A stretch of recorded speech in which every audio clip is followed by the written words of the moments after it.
শ্রীমদ্ভাগবত। ওম নমো ভগবতে বাসুদেবায়।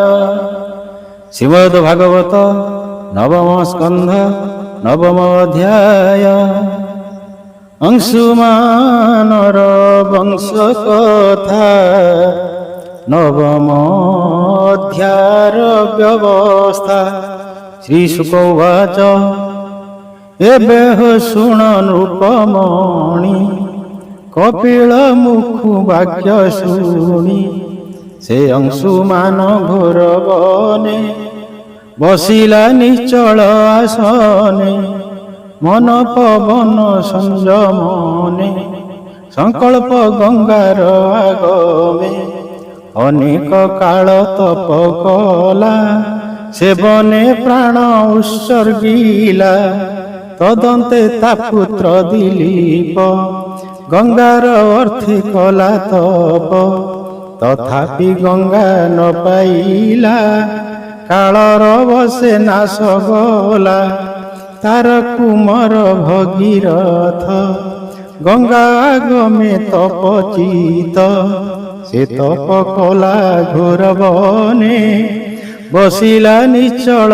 ଆସନେ ତାହାର ତପ ବଳ ଭାବି ସନ୍ତୋଷେ ମିଳିଲେ ଜାହ୍ନବୀ ବୋଲନ୍ତି ପ୍ରସନ୍ନ ବଦନେ ବର ତୁ ମାଗ ତୋ ସମନେ ତକ୍ଷଣେ ଶିରେ ଦେଇ କର ବୋଲେ ମୋ ପିତୃଙ୍କୁ ଧର କପିଳ ତେଜେ ଦଗ୍ଧ ହୋଇ ତୋ ବିନୁ ତାଙ୍କ ଗତି ନାହିଁ ଶୁଣି ବୋଲନ୍ତି ଭଗବତୀ କେ ସହି ପାରେ ମୋର ଗତି ଗଗନ ଭୂମିରେ ପଡ଼ନ୍ତେ ଭୂମି ନଶିବ ମୋର ଘାତେ ପାତାଳେ ପଡ଼ିବି ଯେ ମୁହିଁ ମୋତେ ଧାରଣେ କେହି ନାହିଁ କିଅ ବା ଭୂମି କି ମୁଁ ଗଲେ ମନୁଷ୍ୟ ମୋର ତହିଁ ଭଲେ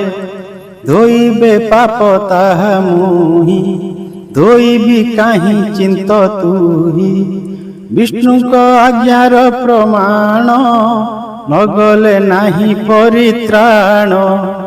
ଭଗୀରଥ ଉବାଚ ସାଧୁ ସନ୍ନ୍ୟାସୀ ଶାନ୍ତ ଦାନ୍ତ ବ୍ରହ୍ମିଷ୍ଠ ଶୁଚି ଦୟାବନ୍ତ ଏହାଙ୍କ ଅଙ୍ଗ ସଙ୍ଗ ଫଳେ ପାପ ହରଇ ଭୂମି ତଳେ ତୁମ୍ଭର ପାପ ବିନାଶନେ କ୍ଷମ କି ନହିବେ ସେମାନେ ତୁବେ ଗହର ବାସ ହେ ଯେ ହର ବିଶ୍ୱ ଆତ୍ମା ବହେ ରୁଦ୍ରର ଦେହେ ଜଗତ ବସନ ପ୍ରାୟ ଓତପ୍ରୋତ ତୋହର ବେଗ ସହିବାରେ ତା ବିନା ଅଛି କେ ଅପରେ ଗଙ୍ଗା ବୋଇଲେ ଏଟି ସତ୍ୟ ବେଗେ ତୁ ସେବ ବିଶ୍ୱନାଥ ହେମନ୍ତ ଗଙ୍ଗା ବାଣୀ ଶୁଣି ଆନନ୍ଦେ ଗଲା ନୃପମଣି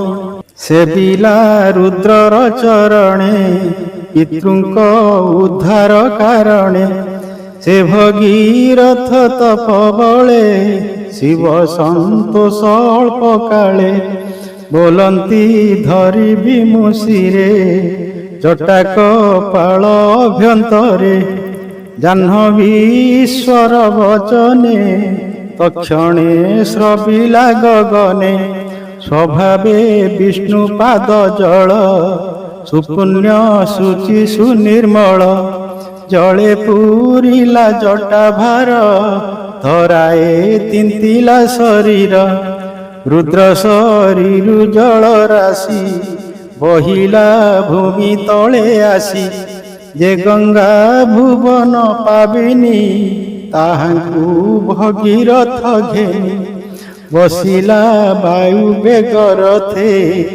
ଗଙ୍ଗା ତାହାର ଅନୁପଥେ ପବିତ୍ର करे बेनी पासे लागिला जेते जेते देशे धरणी बक्षरे पड़िला कपिल आश्रमे मिलिला ସଗର ସୁତେ ଜହିଁ ମିଳି ଅନଳେ ଯାଇଥିଲେ ଜଳି ଜଳ ପଶିଲା ତାଙ୍କ ମଧ୍ୟେ ତକ୍ଷଣେ ପରମ ଆନନ୍ଦେ ଜ୍ୟୋତି ସ୍ୱରୂପେ ସ୍ୱର୍ଗେ ଗଲେ ଶୂନ୍ୟ ଦେଖନ୍ତି ଦିଗ ପାଳେ କପିଳ ମୁନି କୋପାନଳ ଦହଇ ଭୁବନ ମଣ୍ଡଳ ସେ ଜଳ ସ୍ପର୍ଶନ ମାତ୍ରେ ଦୁରିତ ନ ରହିଲା ଗାତ୍ରେ ଅନନ୍ତ ଚରଣ ସ୍ପରଶେ ଗଙ୍ଗା ସ୍ପରଶେ ପାପ ନାଶେ ସେ ଗଙ୍ଗା ଜଳେ ଦେଇ ମନ ଭଭୂତରିଲେ ମୁନିଜନ ଏବେ ହୋ ଶୁଣ ପରୀକ୍ଷିତ ସଗର ବଂଶାନୁଚରିତ ସେ ଭାଗୀରଥ ରତନଏ ସ୍ୱଭାବେ ଶ୍ରୁତ ନାମ ବହି ନାଭ ତାହାର ସୁତ ହୋଏ ଅଶେଷ ଗୁଣ ଯାର ଦେହେ ସିନ୍ଧୁ ଦୀପ ତାର ନନ୍ଦନ ତହୁଁ ଅୟୁତାୟୁ ଉତ୍ପନ୍ନ ତାସୁତ ଋତୁ ପର୍ଣ୍ଣ ଲେଖା ନଳ ଯାହାର ପ୍ରାଣ ସଖା ଅକ୍ଷ କ୍ରୀଡ଼ାରେ ଗରୁ ଟାଣ ନଳକୁ ଶିଖାଇ ରାଜନ ଅଶ୍ୱବିଦ୍ୟାକୁ ନଳୁ ନେଇ ବନେ ପଶିଲା ତପଧ୍ୟାୟୀ ତାର କୁମର ସର୍ବକାମ ସ୍ୱଭାବେ ସର୍ବଗୁଣ ଧାମ ସୁଦାସ ତାହାର ସନ୍ତତି ତା ପୁତ୍ର ମଦୟନ୍ତୀ ପତି ତାହାର ମିତ୍ର ସହ ନାମ କଳମାସ ପାପ ପୁଣି ନାମ ବଶିଷ୍ଠ ଗୁରୁ ସାପ ପାଇ ବନେ ରାକ୍ଷସ ଦେହ ବହି ସ୍ୱକର୍ମେ ଅପୁତ୍ର ହୋଇଲା କୋପେ ବ୍ରାହ୍ମଣୀ ସାପ ଦେଲା একথা সুখ মুখ শুনি বলে পরীক্ষণ উপমণি মহান্ত সৌদাস কেমন্তে রাক্ষস হইলা বনস্তে কিবা নীতি আচরিলা অপুত্র কি গুণে হইলা একথা কহ মুনিবর মু যেবে সেবক তুম্ভর শ্রীশুক বাচ শুক কহନ୍ତି রাজা চাহি শুণ হো সাবধান হই সৌদাস চরিত অদ্ভুত ভজিলা কর্মর আয়ত বনে রাক্ষস বেনি ভাই বুলন্তি নর মাংস খাই সৌদাস রাজা শস্ত্র হস্তে বনে পশিলা মৃগ অর্থে সে দুই রাক্ষসଙ୍କୁ দেখি বাণ মাইলা রাজা লক্ষী বাণে রাক্ষস মরে ক তার ভাইর কর্ম দেখ রাক্ষস ভাতৃবধ দেখি অত্যন্ত হইলা ক দুঃখী মনরে বিচার করই এ যে মাইলা মোর ভাই এবে এ নিজ পুরে গলে করিবি প্রতিফল হেলে তদন্তে রাজা গৃহে গলা শুণ হো অভ্যুমনু বলা রাক্ষস সুপকার বেশে কপটে রহে রাজা পাশে এমন্তে গলা দিনাকেতে বশিষ্ঠ নৃপতি অগ্রতে বইলে ক্ষুধার আতুরে রাজন ভক্ষ দিয় মোরে এমন্ত কহি মুনি গলে সন্ধ্যার অর্থে গঙ্গা জলে বশিষ্ঠ আগমন চাহি সুপকারଙ୍କୁ ସେ ଅଣାଇ ବୋଲଇ ବେଗେ ପାକ କର ଭୁଞ୍ଜିବେ ବ୍ରହ୍ମାଙ୍କ କୁମର ଶୁଣି ସୁପକାର ସମସ୍ତେ ହରସେ ରାନ୍ଧିଲେ ତ୍ୱରିତେ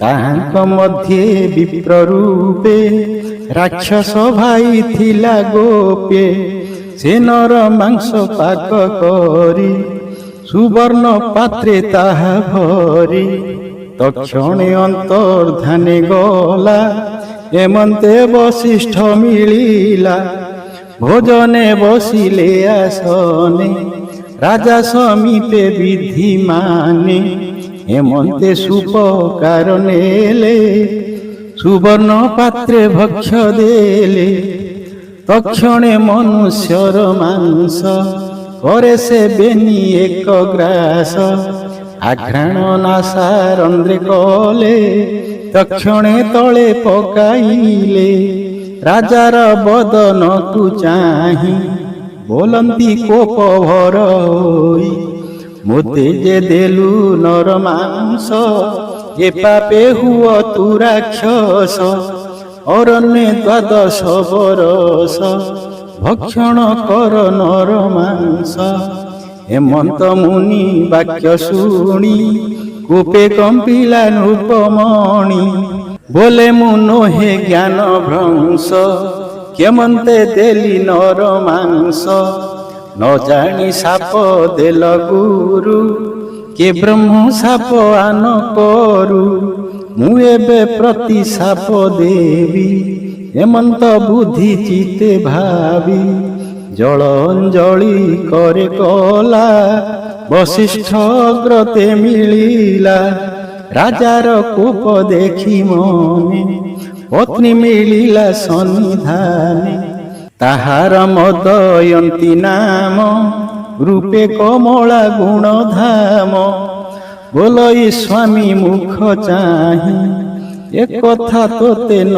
ଘଟଇ ଗୁରୁଙ୍କୁ ଶିଷ୍ୟ ସାପ ଦେଲେ ଅଧର୍ମ ହୋଇ ବଟି ଭଲେ একথা কেবে হেন কর তার বচনে নৃপবর মন্ত্রিত জল কূপ ভরে সিঞ্চিলা আপনা পয়রে তক্ষণে অজ্ঞান হইলা কলমাস পাদ বোলাইলা কূপে চাহিলা দশ দিশে সকল মাংস প্রায় দিশে তক্ষণে রাক্ষস শরীরে রাজা পশিলা বন ঘোরে বনে রাক্ষস দেহ বহি ভ্রমই নর মাংস খাই হেমন্তে গলা কেতে দিন শুণ হে পরীক্ষ রাজন বিপ্র দম্পতি এক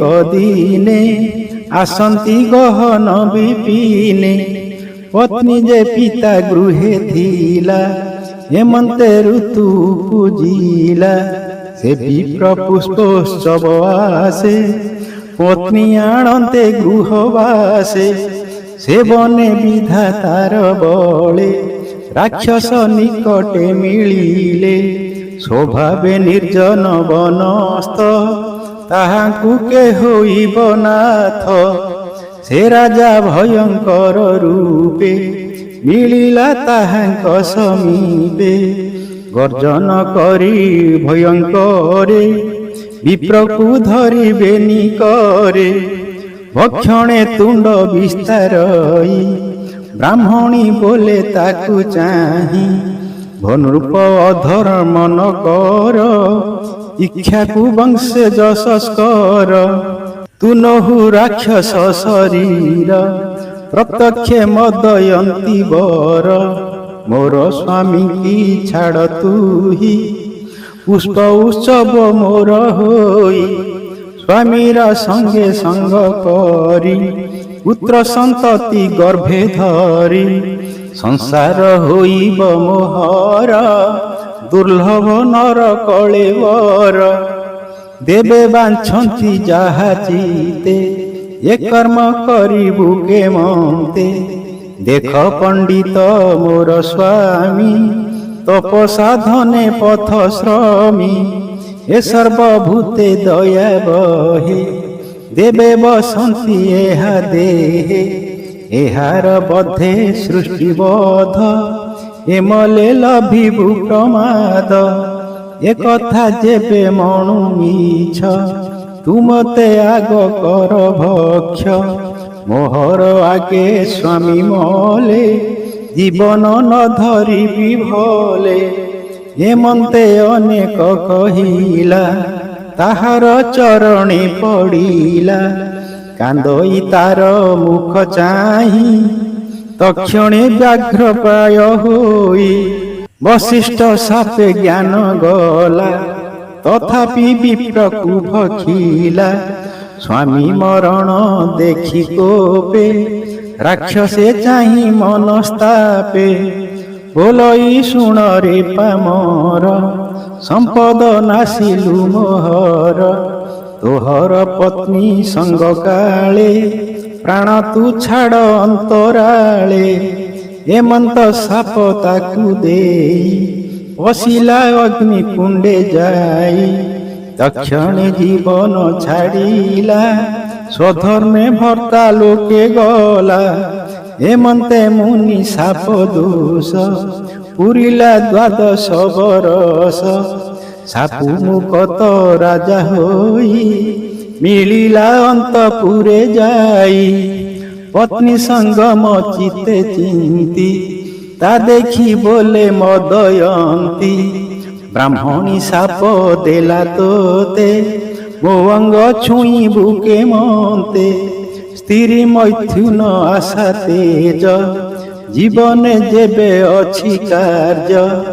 ଏମନ୍ତ ତାହାର ବଚନେ, ରାଜା ବିଚାରେ ଦୁଃଖ ମନେ। କେମନ୍ତେ ହୋଇବ ସନ୍ତତି, ନାନା ଉପାୟ ମନେ ଚିନ୍ତି। ବଶିଷ୍ଠ ସମୀପେ ମିଳିଲା, ମୋ ବଂଶ ରଖ ତୁ ବୋଇଲା। ଏମନ୍ତେ ରାଜାର ବଚନେ, ତାର କାମିନୀ ଗର୍ଭାଧାନେ।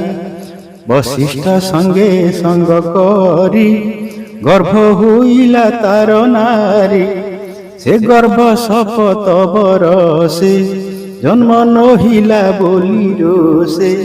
ଶିଳା ପ୍ରହାର ଗର୍ଭେ କଲା, ତକ୍ଷଣେ ପୁତ୍ର ଉପୁଜିଲା। ନାମ ତା ଅସ୍ମକ ହୋଇଲା, ଯେଣୁ ଅଶ୍ମଘାତ ବାଜିଲା। ମୂଳକ ଅସ୍ମକ ନନ୍ଦନ, ନାରୀ କବଚ ତାର ନାମ। ପରଶୁରାମ କ୍ଷୟ ବେଳେ, ସୁଖେ ରଖିଲା କ୍ଷତ୍ରି କୂଳେ। ତାହାର ପୁତ୍ର ଦଶରଥ, ଐଡ଼ ବିଡ଼ ଯେ ତାର ସୁତ। ତାଠାରୁ ହେଲା ଉତ୍ତପତି, ଯେ ବିଶ୍ୱାସହ ନରପତି। ଖଟ୍ୱାଙ୍ଗ ତାହାର କୁମର, ଯୁଦ୍ଧେ ରଖିଲା ପୁରନ୍ଦର।